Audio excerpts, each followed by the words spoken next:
And we're live. Welcome to Here Come the Irish. I'm Michael Owens. I'm Matt Southwood. 50 days here till Notre Dame football. Seemed just like yesterday. It was 100 days. We got a great interview lined up. One of my favorite basketball players, Notre Dame basketball players of all time, Luke Harangody. We had his buddy and teammate on, Kyle McInerney, here about 3 or 4 months ago. Got a lot of great questions lined up for him. Got him on the line. How's it going today, Luke? It's going great. Thanks for having me on. Yeah, we really appreciate you taking time off your Sunday to come on the show. First question we got for you here that we always start off all our guests with is why did you pick Notre Dame? I'm not really sure all the schools that were recruiting you at the time. I know it's a little bit outdated. We don't have so much information on recruiting these days, but why did you pick Notre Dame?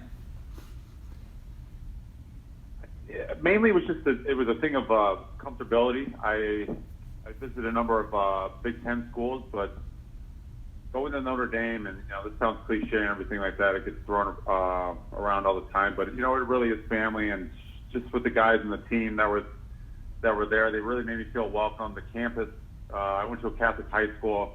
It's an hour and a half from my hometown. It just felt like home right away, and I'm the type of guy when I'm in a situation, I like to be as comfortable as possible. It was the right fit, and Coach Bray just made me feel like it was home for me. Yeah, I completely understand. What other Big Ten schools more specifically were recruiting you around that time? At that time, it was between Notre Dame, Indiana, Purdue, and Ohio State. Well, I'm definitely glad you picked Notre Dame here. I started becoming a Notre Dame fan around 2006 with the Brady Quinn and Jeff Samardzija. I really wasn't, off the start, I wasn't too much into Notre Dame basketball. Then when you and Kyle came around in those teams, you guys are ranked in the top 10, that Maui invitation, which we'll get into here in a minute, man. That's really, I started becoming a well-rounded Notre Dame fan and liking basketball. So you're definitely one of our favorite players. Well, thank you very much. I appreciate that. It's nice to hear. Kind of diving a little bit deeper into some of the other programs that recruit you. Was it hard for you not to go to Indiana since your dad and your brother both went there? Yeah, it wasn't. It wasn't. At the time, I think it was. I want to say it was Mike Davis was there. I think I'm correct on that. And they kind of got involved late in the process. And because I actually grew up a huge Indiana basketball fan, but Bobby Knight was a god in our house, and as you just said, my brother and my father went there and played football, so Indiana was always around. It was always a dream for me to play basketball there, but I could tell at that time that Indiana, they weren't heading in the right direction, and we just didn't feel good about the situation there, and obviously the writing was on the wall, and they kind of ran into some trouble a couple of years after my freshman year at Notre Dame, I want to say, and like I went back to talking about at the beginning, which Notre Dame felt comfortable. I knew, there could be a chance to get playing time there. And that was the thing at the time. I wasn't, I was a big recruit, but I wasn't, at the time Ohio State recruited me. It was a great recruiting class with like Mike Conley and Greg Oden and Jaquan Cook. So it was one of those things where I wanted to, have a chance to be in, competition for a role in the team, and I think Notre Dame had that to offer as well. Didn't you end up playing those guys at Lucas Oil? Or were they they might not have been on the team around then, but I remember you ended up playing Ohio State later in your career, right? Yeah, those guys were all in the NBA by then, but we did play them at Lucas Oil. I think it was the first basketball game in Lucas Oil ever, though. It was fun. Yeah, absolutely. Next question we got for you here. What was it like to play for Coach Bray? Yeah, that's probably the question I get asked, most of the time. And I always tell people playing for Coach Bray, he really is he's a player's coach. He's always available. I tell people the story all the time. In between my freshman and sophomore year, is when I really made the leap from the player I became, and it was it had a lot to do with him. I came into Notre Dame not expecting much. I honestly was just happy to be there. I was happy to be at such a great school, at such a great academic institution, and I was just happy to be on the team and do whatever I could. And I remember having a conversation with him before my sophomore year, and him telling me what he really believed I could turn into, if I really bought into it. And he is the one that, instilled that confidence in me, and made me the player I am today. And I thank him for my career. And that's just the type of coach he is. He gives his players the confidence they need to succeed. I think that's why you see so many players come to the program who weren't, 4 or 5-star recruits that end up having these unbelievable careers, just because he lets them play loose and he lets them play free, and they're able to just evolve into, the players they are today. I think a great example of that is Tim Aramitis, who had an amazing career at Notre Dame and still has an amazing career today. Yeah, I couldn't agree more. I know a lot of the players that we've spoken with just said how loose of a coach he was, and obviously there's a time and place for the Bobby Knights and that sort of thing when you're not doing what you should be. But there's a lot to be said about coaches just let you play and make your own mistakes and learn. Because just yelling at players these days, it's not going to help them grow. You just being positive and let them learn through their mistakes and stuff like that. It's cool to see Mike Bray's had a lot of success with that. The other question I was going to ask you earlier. Were you a football player in high school? You're a pretty big guy. What kind of made you choose to stick with basketball and kind of go that way in high school, then go with football route like your dad and your brother? Yeah, I've never actually played football, and that's probably one of the biggest regrets I had. And it was kind of my brother's thing in high school, and basketball was my thing. But looking back on it now, I wish I just would have gave it a try. You never know. People always ask me if I could have played tight end, or I could have just put a ton of weight on and been an offensive lineman too, I think. Maybe my freshman year at Notre Dame. But that's one thing I look back on. I wish I put my brother was a big time football player. I wish I should have went out for the team one year and just a chance to play with him. And because looking back, I wish I had that opportunity. Yeah, we probably had a longer and healthier career playing basketball as well. Though I know I've talked about Jeff Samardzija in the past playing baseball. All the guys pretty much in his class that ended up playing football or hurt or careers have ended, but basketball definitely seems like it was turned out to be a great decision for you. All right, so switching gears. Yeah, I'm pretty happy with it. Switching gears, going back to basketball. What was it like playing in the competitive Old Big East? The one thing people talk to me today about too is, there still is the Big East, but it's obviously not the Big East that we're all used to playing in, and I think it's great that Notre Dame's in the ACC now. I think it really puts them on a platform, for the entire country to see. I think it's the premier program for NCAA basketball. But back then, I think playing in the Big East, and that was also another big draw for Notre Dame for me. Is back then it was every night was just brutal, and it was fun though. It was competitive, and Connecticut, Syracuse, Georgetown, Pittsburgh, West Virginia. It was the Marquette. To name a few, yeah. Probably the best. Sorry, what? Yeah, just to name a few. Yeah, there were so many good schools in that conference. It's unbelievable, and I was thinking, when we were talking earlier in the week about, we probably had my best team my junior year. I think we were preseason number 5 or something, and we didn't even make the NCAA tournament that year. And the problem was our schedule, Coach Bray liked to call it, the sexy, ESPN TV schedule. We just ran into a buzzsaw of amazing Big East teams that year, and we just, we couldn't pick ourselves out of the hole we were in, just because I think we played a crazy schedule of 9 ranked teams in a row, and we just got hit by that Big East slate, and we couldn't get ourselves out of it. Yeah, absolutely. Even today, you're seeing some of the programs. I mean, Villanova was in that conference. They've won 2 championships in the past 4 years. Louisville won a couple ones recently. Syracuse, all these big. Yeah, absolutely. There's teams I'm even leaving out. It was crazy. Yeah.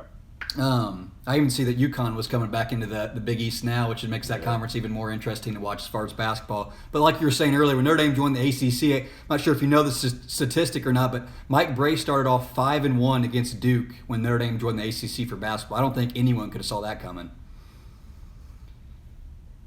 No, and for Notre Dame, for Coach Brey and Notre Dame to have that kind of record against Duke to start the ACC is it's just something for the program, and because that's the one thing I know when Notre Dame first joined the Big East, they really struggled, and when they came into the ACC, I mean, they were a contender right away.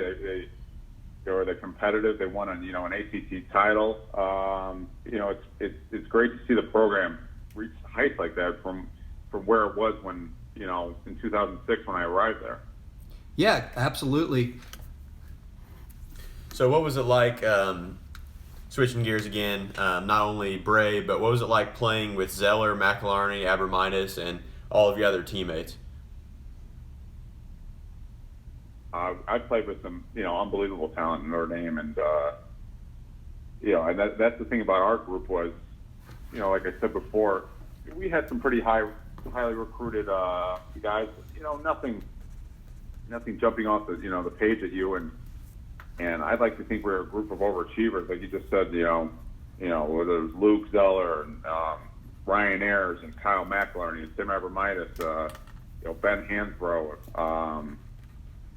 just great talent that just came together, and just every night we were able to compete with some of the best teams in the country, and it was so much fun. And when Torrey Jackson and myself came in, and I think with the group they had recruited the year before, we were able to make 3 out of 4 NCAA tournament appearances in a row, and kind of set we turned the the character around as a university. Not that it was bad before, but we wanted to make a Notre Dame an NCAA tournament team every year, and I think we did. We changed the culture a little bit like that, where now it's expected to make the tournament every year. And I know they didn't have the year they wanted to last year, but I think that this upcoming year, I think they're back on track. Yeah, and just kind of following where you're talking off. I think Zeller might have been Mr. Basketball in Indiana. I'm not 100% sure about that. I believe he was. That was kind of cool to see a Mr. Basketball go to Notre Dame. I'm not sure how many of those have actually went to Notre Dame as compared to like Purdue or IU or some other schools around the area. It's pretty cool to see him go there and have 2 Indiana guys on the roster at Notre Dame doing well. Yeah, it was. Notre Dame doesn't see a lot of Indiana guys, and with Luke coming there was a big deal because he was Mr. Basketball. I'm pretty sure the only other Mr. Basketball I think that went to Notre Dame was also Chris Thomas. Yeah. Yeah, so that was a big deal when Luke decided to go to Notre Dame. It was good for the program. It was great for the program. And then you're touching on Ryan Ayers. You still keep in touch with him? I think he's still the assistant coaches up there in South Bend. Yeah, it's nice. I'm obviously. I just talked to Ryan yesterday. I'm actually headed to campus tomorrow to see some old guys, and now my good friend Scott Martin will also be on the staff. So I have no excuse not to get out there and see the team and see the new practice facility. It's exciting times with the school, and I don't know if you guys have seen pictures of the new practice facility, but it puts us right up there with other ACC teams and allows us to show recruits how serious we are about the program now.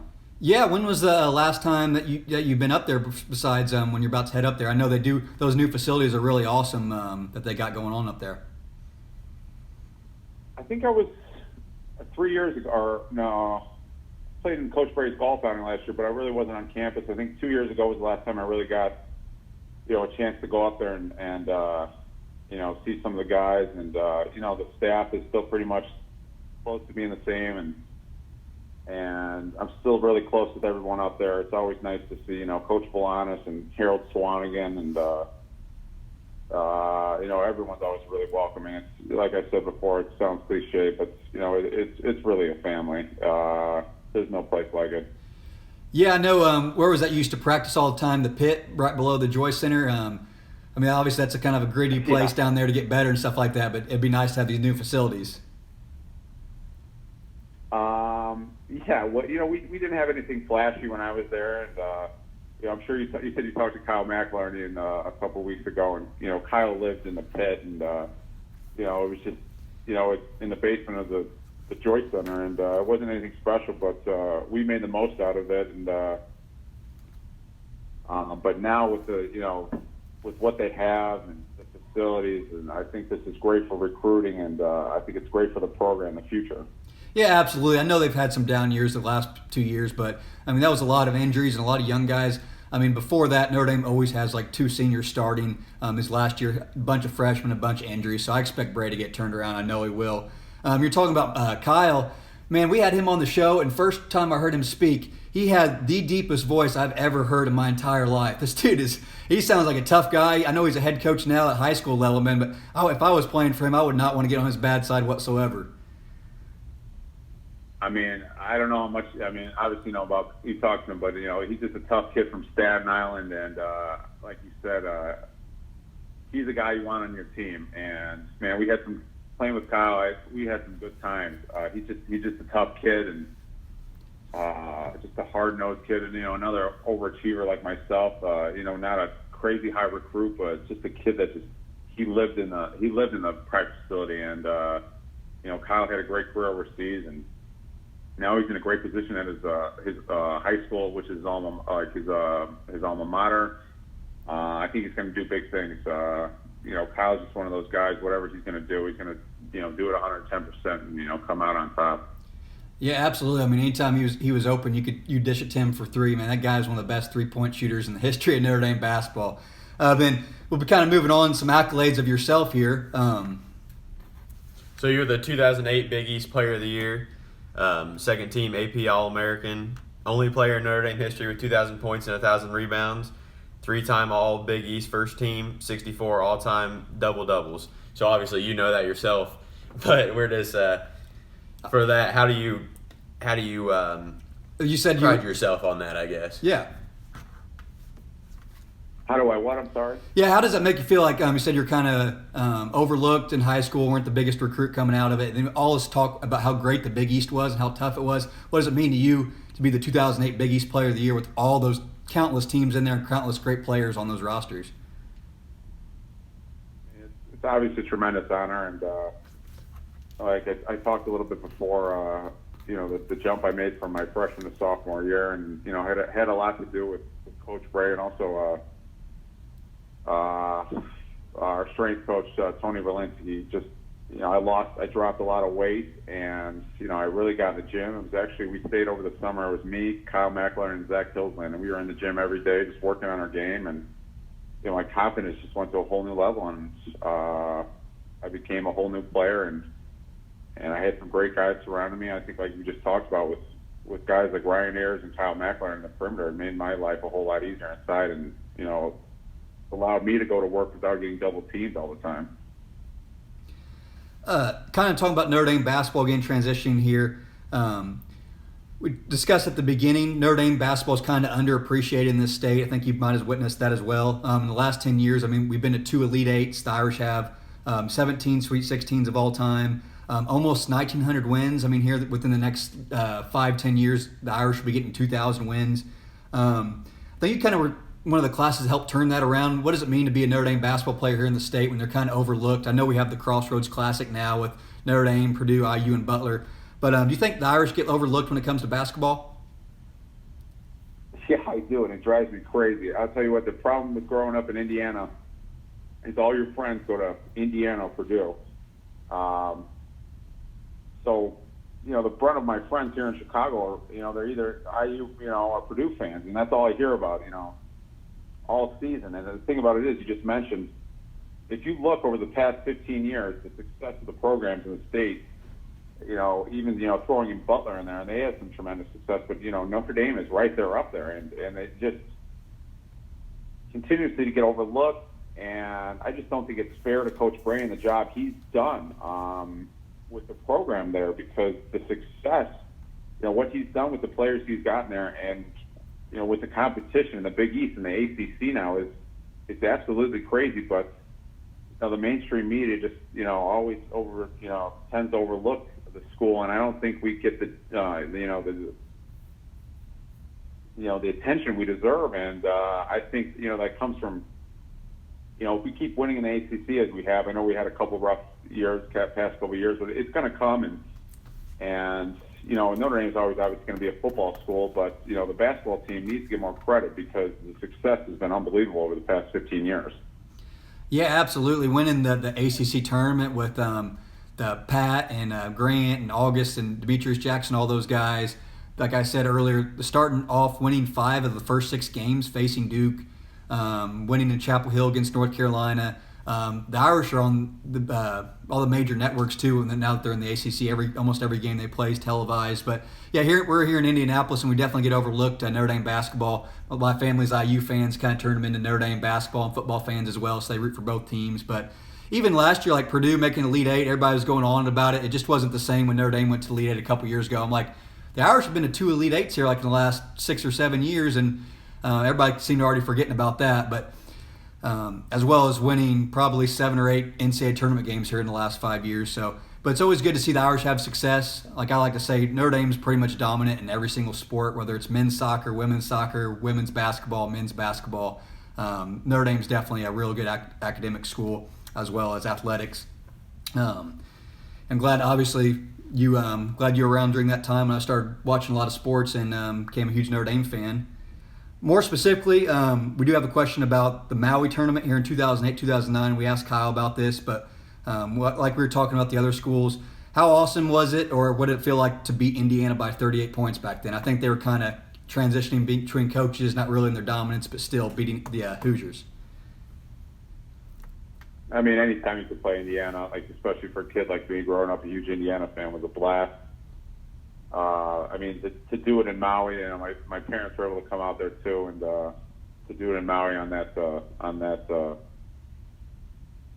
stage was it was a great feeling. Obviously, the tournament didn't end up as we wanted to with the loss to a great North Carolina team, but that was a nice way for us to start off this tournament, and it was nice for me to get to play against the team I grew up idolizing, and to get a win like that. Like you said, I mean, they're obviously in a transition phase there. They didn't have a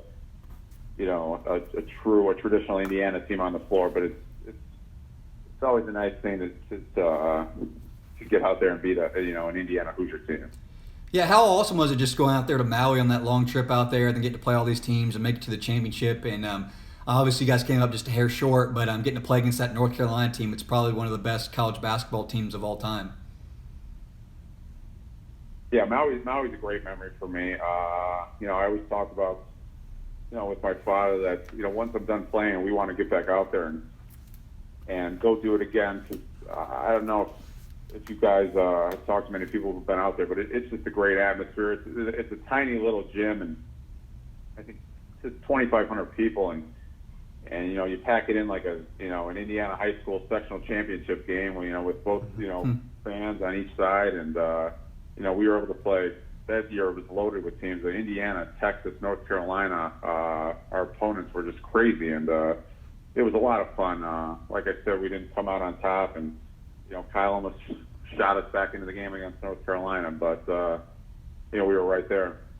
Yeah, I think Kyle owns that gym. Yeah, I think he can hit about any shot in the whole entire gym there in Maui. Man, he was on fire. As far as other memorable games, were there any other games that kind of stood to you out in your career, or ones that you remember the most?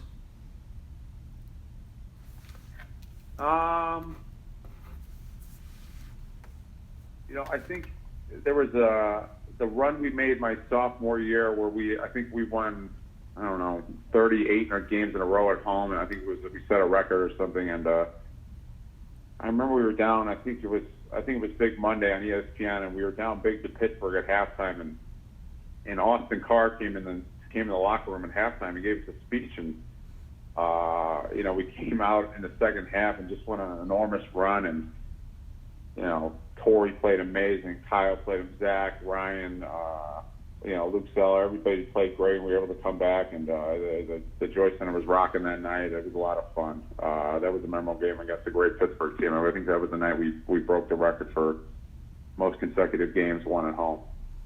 So a little bit more on the personal side, diving into your professional career, obviously with the Celtics and Cavs, and then in this past year playing for Divina Saragosse. Sorry, we're trying to pronounce that. Juventud in Spain, or the name there, but everybody struggles. I still struggle. Don't worry. How played over there for a while? How was your professional career? How's your professional career treated you? It's treated me well. Coming out of Notre Dame, and with the accolades I had, I think a lot of people expected me to have a longer NBA career. The funny thing is, a 6'6" power forward who doesn't move that well lateral, there really isn't a place for him there. I think I was just very lucky to play on that stage. I'm still very grateful for the career I've had. I have no regrets.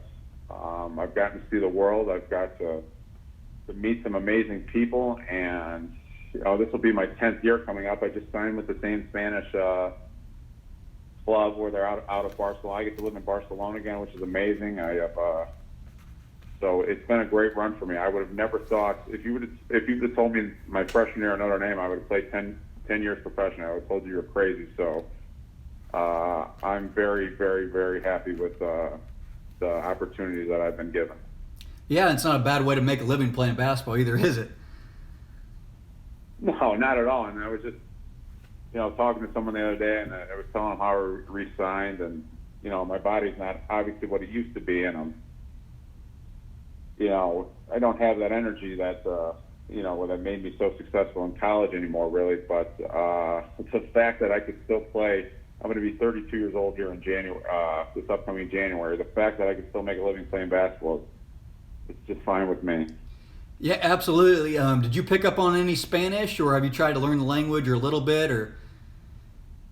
That's my Spanish teammates always, they give me a hard time, and it's time this year I make a little bit more effort to learn. It's not bad on the court. I could speak it, but outside the court atmosphere, I have to tell guys just to slow down a little bit. So this year I'm going to make more of an effort to learn the language.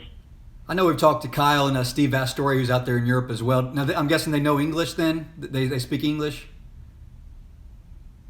Yeah, I mean, Okay. everyone you run it. The only country I've ever played in Spain, the timeout, the practice is in Spanish. But every other country I've played in, the coach and the coach still speaks English in Spain, but they're very traditional over there, and they prefer on the court to speak in Spanish. But every other country I've played in, the coaches speak English in the locker room and on the court.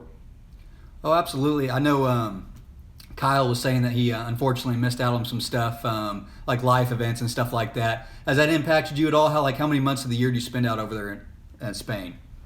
It is, and that's the thing I tell people. The difficult thing about playing overseas is it's a 9.5-month season, 9.5 to 10-month season actually. And like I just said, I'm so lucky to be doing this for a living. But at the same time, I've missed so many weddings and birthdays and personal family. Sadly, deaths in the family, and it weighs on you. But at the same time, I think anyone who does something like special makes sacrifices, and that's just part of the profession. And I think family and friends understand that, and that just comes with the career, and it always will. But definitely is definitely a negative to playing overseas. So do you have like a girlfriend or wife that right now, or one that lives with you in Europe? Or how's that situation work out playing basketball over there? It's made that's another thing. Relationship life has been difficult. I would say that's probably one of the most difficult things. I am currently in a relationship right now and trying to figure that out with her career as well. Which is obviously difficult with the logistics of the whole thing. Yeah, I completely understand. Now, as far as over in Europe, have the teams you played for there had any success? Like, as far as I'm not sure how it's all set up, they're like playoffs or maybe to any championship games. Or have you had any success for the teams that you played for? I've had success, not on a championship level. It's, anyone who's got to do that is very lucky. A lot of playoff success, a lot of, we've made it to a couple of championships in European competition, but, sadly I've never won anything, and so that's definitely on the list of goals this year. It's a lot of things people chase overseas, and it would be great to bring home a championship by the end of my career.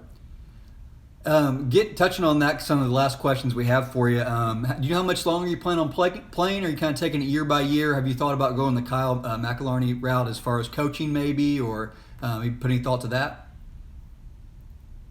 I'm just taking it year by year, like I said.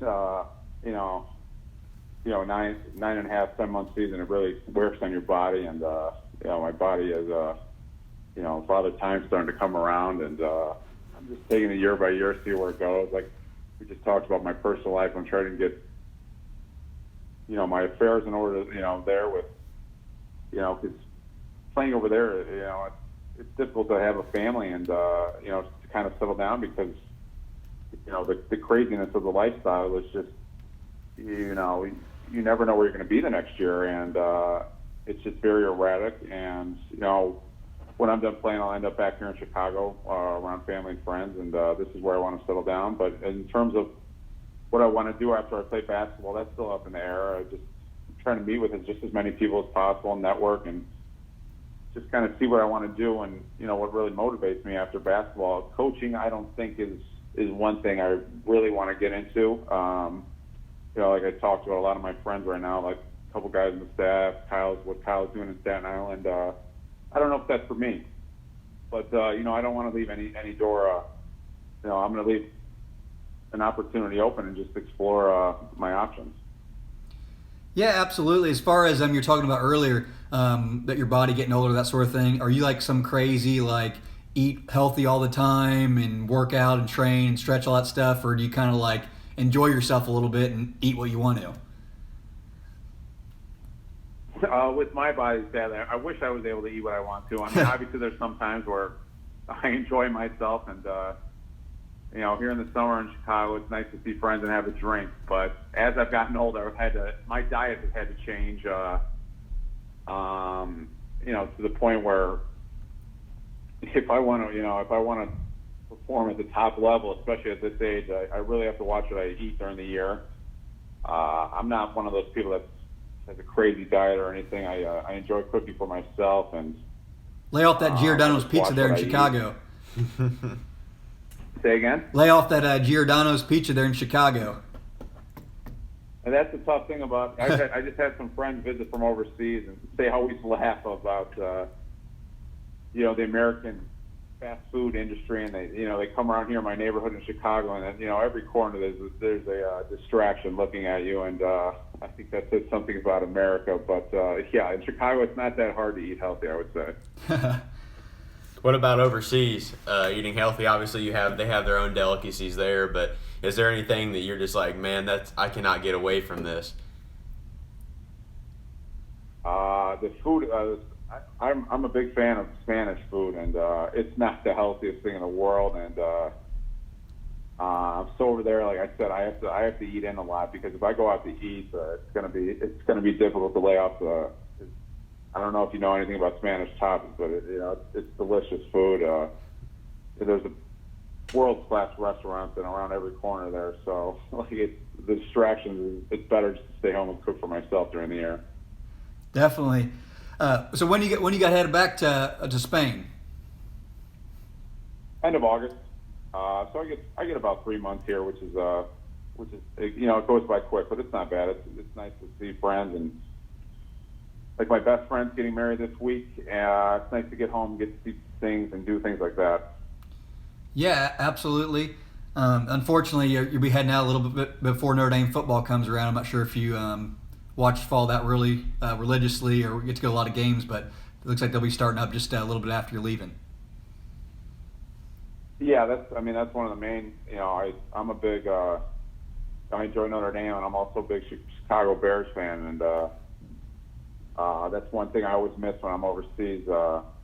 But the nice thing is the 2:30 NBC games on a Saturday. It's prime time. That's 9:30 in Barcelona, so it's prime time for me to watch. So that's perfect. The more day games Notre Dame and the Bears could play, the better.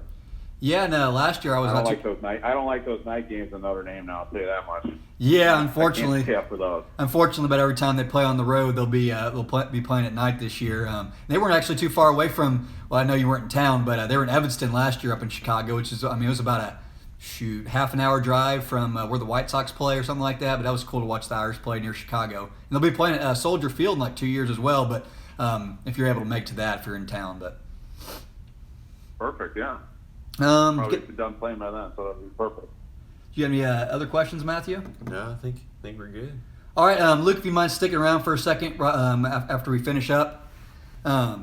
Once again, had Luke Harangody on our show today. Obviously, one of my favorite Notre Dame basketball players of all time. One of the reasons I started watching Notre Dame basketball here. Seemed just like yesterday. Always play with him on NCAA basketball 2009. Him and Kyle McElharney, one of the number 3 team on the game. Still breaking out the old Xbox to play that. But I think we might have Rick Meyer on the show next week. So thanks again for watching, guys. I really appreciate it.